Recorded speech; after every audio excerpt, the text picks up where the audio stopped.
நம்மளோட கிச்சன்ல நம்ம என்ன ரெசிபி பார்க்க போறோம்னா சோம்பேறி சிக்கன் செய்யறதுக்கு ரொம்ப சோம்பேறித்தனமா இருக்கும்போது இந்த மாதிரி ஒரு வாட்டி செஞ்சு பாருங்க. டேஸ்ட் சூப்பரா இருக்கும். இதை பண்றதுக்கு நம்ம ஸ்டவ் ஆன் பண்ண போறது இல்ல. தேவையான பொருட்கள் எல்லாத்தையும் ஒவ்வொன்றா கடாயில ஆட் பண்ண போறோம். நான் 300 கிராம் சிக்கன் எடுத்திருக்கேன். 2 மீடியம் சைஸ் வெங்காயத்தை கட் பண்ணி வச்சிருக்கேன், அதை சேர்த்திக்கலாம்.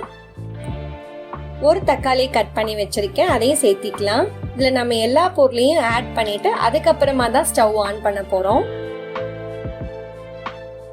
1 டேபிள் ஸ்பூன் இஞ்சி பூண்டு விழுது சேர்த்திக்கலாம். 1/4 டீஸ்பூன் மஞ்சள் தூள் சேர்த்திக்கலாம். 1 டீஸ்பூன் மிளகாய் தூள் சேர்த்திக்கலாம். 1/4 டீஸ்பூன் சீரகத்தூள் சேர்த்திக்கலாம்.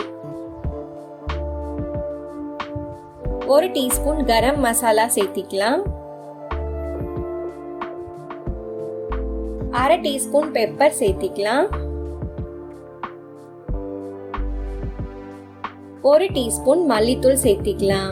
தேவையான எல்லா மசாலா பொடியும் சேர்த்தியாச்சு.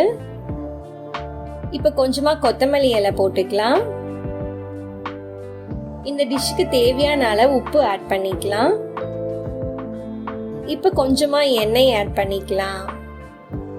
நம்ம எப்பவும் சிக்கன் கிரேவி செய்யறப்போ நம்ம எண்ணெய் ஊத்தி அதெல்லாம் ஒவ்வொன்றா போட்டு வதங்கினதுக்கு அப்புறமா தான் சிக்கனை போடுவோம். ஆனா இந்த மாதிரி எல்லா பொருளையும் ஒட்டுக்க ஆட் பண்ணிட்டு நல்லா மிக்ஸ் பண்ணிக்கலாம். இப்ப ஸ்டவ் ஆன் பண்ணிட்டு ஒரு 15 நிமிஷத்துல இருந்து 20 நிமிஷம் மட்டும் மூடி போட்டு வேக வச்சா சூப்பரான ஒரு சிக்கன் கிரேவி ரெடி ஆயிடும். இந்த மாதிரி ஒரு வாட்டி செஞ்சு பாருங்க. இப்ப க்ளோஸ் பண்ணி ஒரு 2 நிமிஷம் மட்டும் வேக விடலாம்.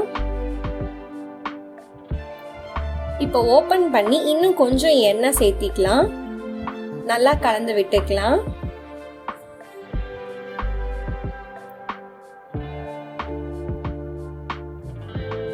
கொஞ்சம் எண்ணெய் சேர்த்திக்கலாம். இதுக்கு தண்ணி ஆட் பண்ணணும்னு இல்ல. நம்ம க்ளோஸ் பண்ணி வேக வச்சோம்னா சிக்கன்ல இருக்க தண்ணியிலே சிக்கன் வெந்துடும். வேணும் உங்களுக்கு கிரேவி இன்னும் கொஞ்சம் தண்ணியா வேணும் அப்படின்னா வேணா கொஞ்சமா தண்ணி தெளிச்சுக்கோங்க. பாருங்க, மூடி வச்சு ஒரு 15 நிமிஷம் கழிச்சு ஓபன் பண்ணிருக்கேன். எப்படி சிக்கன்லயே தண்ணி விட்டுருச்சுன்னு.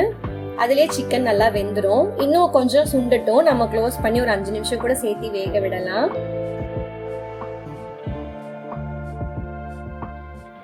எண்ணெய் எல்லாம் நல்லா பிரிஞ்சு வந்துருச்சு. சிக்கன் எல்லாம் நல்லாவே வெந்துருச்சு. பாருங்க, உடைச்சா சிக்கன் நல்லாவே உடைஞ்சு வருது. சிக்கன் நல்லாவே குக் ஆயிடுச்சு. சாதத்தோட இதை போட்டு சாப்பிட்டு பாருங்க. எல்லாரும் சூப்பரா இருக்குன்னு சொல்லுவாங்க.